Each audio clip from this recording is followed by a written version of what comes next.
የዋሃብያ ስር መሰረቱ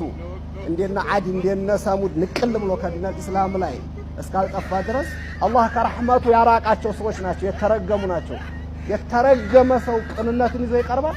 የዘመናችን አይሁዶች ምንም ጥያቄ የለውም የነሱ የልጅ ልጆች እነሱ ናቸው ማለት ምንም ካለ ምንም ጥያቄ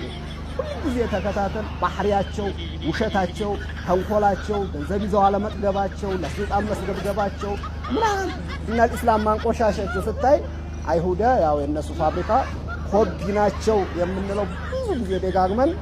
ካለ ምንም ምክንያት አይደለም። ቁርአንም ስለሚነግር ሙስሊሙ ማሰብ መስራት ካለበት